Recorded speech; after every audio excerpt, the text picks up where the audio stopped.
Timnas Indonesia dilaporkan akan menggunakan apparel terbaru mulai tahun ini, meninggalkan Erspo. Timnas Indonesia memasuki musim ketiga dengan apparel asal Indonesia yakni Erspo. Selama 2 musim, pasukan Garuda telah memiliki 2 jersey buatan Erspo. Namun untuk tahun 2026 dan kedepannya, Timnas Indonesia dikabarkan akan memilih apparel baru. Sejumlah laporan menyebutkan apparel asal Spanyol yakni Kelme menjadi kandidat terkuat apparel Timnas Indonesia berikutnya. Diketahui, Kelme merupakan apparel asal Spanyol yang berfokus pada pakaian olahraga termasuk sepak bola. Sejumlah klub di Liga Spanyol dan Liga Inggris diketahui menggunakan jasa Kelme. Sebut saja Espanyol di Liga Spanyol dan Watford, klub yang bermain di kasta kedua Liga Inggris juga menggunakan Kelme. Untuk level tim nasional, Timnas Jordania, Libanon, dan Bosnia menggunakan apparel Kelme. Laporan akun berita sepak bola Wall Pass Journal menyebutkan peresmian penggunaan Kelme akan dilakukan dalam waktu dekat. Adapun Timnas Indonesia akan segera menggunakan jersey terbaru di laga FIFA Matchday pada bulan Maret mendatang. Meski demikian, sampai saat ini pihak PSSI belum mengumumkan jersey terbaru dan kerjasama apparel Timnas Indonesia. Hingga saat ini, Erspo masih menjadi apparel resmi dan penyedia jersey Timnas Indonesia. Bocoran lawan Timnas Indonesia di FIFA Series diungkapkan oleh Exco PSSI, Arya Sinulinga.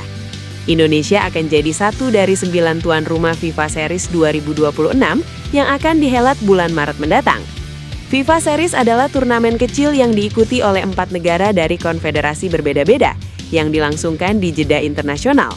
Pertama kali diadakan pada tahun 2024 lalu, edisi kedua pada tahun 2026 ini akan dihelat pada 23-31 Maret 2026 di 9 negara tuan rumah.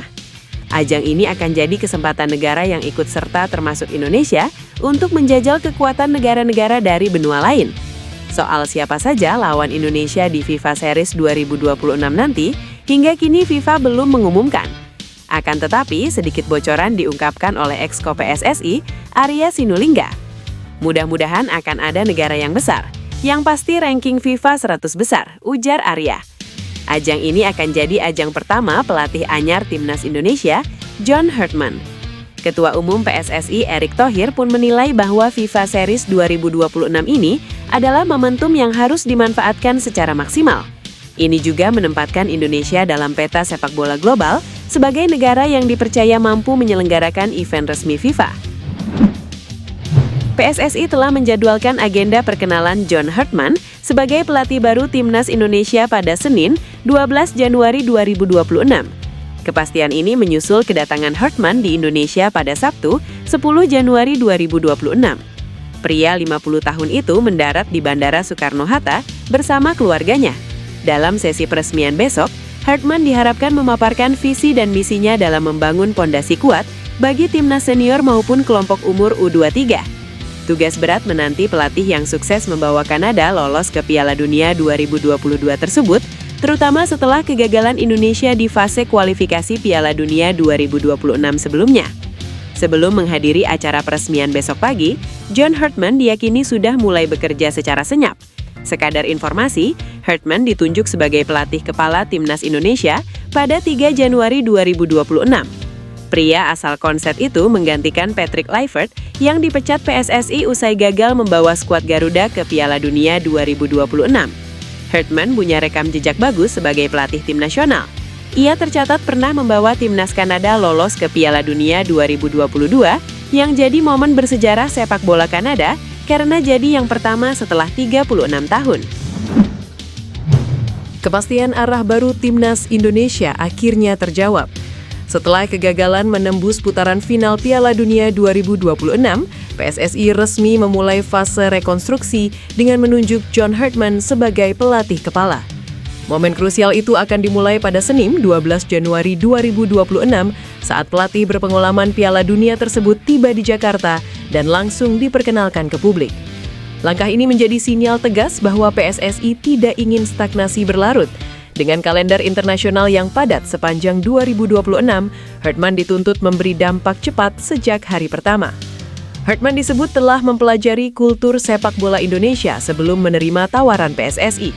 Ini menjadi poin penting, mengingat banyak pelatih asing sebelumnya kesulitan beradaptasi dengan dinamika lokal, mulai dari kompetisi domestik hingga tekanan publik.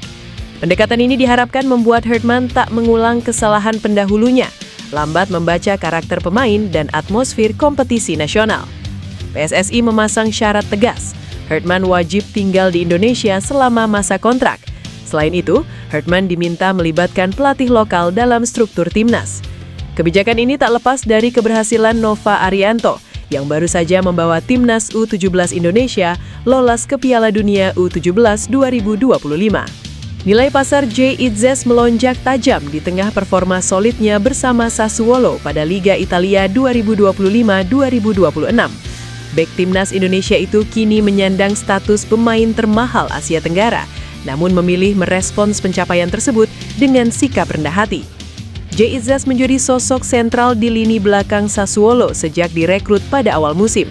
Pemain 25 tahun itu langsung dipercaya pelatih Fabio Grosso untuk mengawal jantung pertahanan tim berjuluk Nero Verdi. Seiring berjalannya kompetisi, Itzes hampir tak tergantikan. Konsistensinya menjaga lini belakang membuat Sassuolo tampil lebih stabil dan menjadikannya salah satu aset paling berharga klub. Lonjakan performa tersebut berdampak langsung pada nilai pasar sang pemain. Berdasarkan data Transfermarkt, nilai pasar Jay Itzes kini mencapai 10 juta euro atau sekitar 196 miliar rupiah, sekaligus menempatkannya sebagai pemain dengan nilai tertinggi di Asia Tenggara. Meski mencatatkan angka fantastis, Itzes menegaskan fokus utamanya tetap berada di atas lapangan. Dia tidak menjadikan nilai pasar sebagai tolok ukur utama dalam karier profesionalnya. Jujur itu bagus di sini, tapi saya tidak benar-benar memperhatikan terhadap hal-hal seperti itu. Pada akhirnya menurut saya itu hanya angka. Anda harus menunjukkannya di lapangan, kata Itzes. Itzes menilai peningkatan nilai pasar juga mencerminkan perkembangan kolektif timnas Indonesia. Dia menyebut kemajuan itu tidak hanya terjadi pada dirinya, melainkan pada banyak pemain Garuda yang berkarir di luar negeri. Menurut Itzes, sejumlah pemain timnas Indonesia lain juga mengalami progres signifikan, termasuk Calvin Verdang, Martin Pas, Ole Romeni, dan Kevin Dix yang tampil reguler di kompetisi Eropa. Mantan pelatih kepala tim nasional Indonesia, Patrick Kluivert, diketahui melakukan pertemuan dengan salah satu pemain keturunan yang berkarir di Liga Inggris, yakni Pascal Struijk. Pertemuan ini menandai langkah awal dalam proses pendekatan untuk menaturalisasi bek tangguh milik Leeds United tersebut. Struijk merupakan pemain berdarah Indonesia yang saat ini masih aktif membela klub asal Inggris dan dikenal memiliki kualitas permainan di atas rata-rata. Jika proses naturalisasi berjalan lancar dan Struijk resmi bergabung dengan skuad Garuda, maka ia disebut-sebut akan menjadi pemain termahal yang pernah membela timnas Indonesia. Nama Pascal Struijk memang telah lama masuk dalam radar PSSI sejak era pelatih sebelumnya. Langkah ini dinilai sebagai bagian dari upaya serius federasi dalam membentuk timnas yang lebih kompetitif di level Asia dan internasional. Jika Struijk benar-benar dinaturalisasi dan bergabung dengan timnas, maka ia tidak hanya memperkuat lini belakang skuad Garuda, tetapi juga menambah nilai pasar tim secara keseluruhan. Dengan nilai pasar yang diperkirakan mencapai jutaan euro, Struijk dapat memberikan dampak signifikan dari segi kualitas permainan maupun daya tarik internasional timnas Indonesia. Pelatih timnas Indonesia John Hartman langsung mendapatkan kabar bahagia usai mendarat di Indonesia. Elkan Bagot menjadi penyebabnya. Pada Sabtu kemarin, Hartman diketahui sudah mendarat di Bandara Soekarno-Hatta. Dia akan menjalani tugasnya sebagai juru taktik timnas Indonesia. Selagi sedang berusaha beradaptasi dengan jet lag, Hartman mendapatkan kabar baik dari negara asalnya Inggris. Pemain timnas Indonesia Elkan Bagot akhirnya mendapatkan menit bermain di Ipswich Town. Bagot diturunkan sebagai pengganti ketika Ipswich mengalahkan Blackpool dengan skor 2-1. Dia turun di menit ke-89 untuk menggantikan Ben Johnson. Ini menjadi kabar baik untuk skuad Garuda karena Bagot sebelumnya tidak pernah bermain untuk tim senior Ipswich pada musim ini. Dia sendiri mendapatkan rating 6,2 menurut SofaScore dalam laga itu. Selama di lapangan, bek timnas Indonesia itu hanya mencatatkan 2 recovery dan 1 kali terlibat dalam duel. Dia hanya mencatatkan total 7 sentuhan di lapangan. Bagot tampil dalam posisi yang tidak biasa. Dia merupakan seorang bek tengah, namun tampil sebagai bek kiri untuk laga semalam. Penampilan Bagot di laga semalam menjadi awalan positif untuknya di tahun ini. Penunjukan Hartman sebagai pelatih baru timnas Indonesia pun demikian.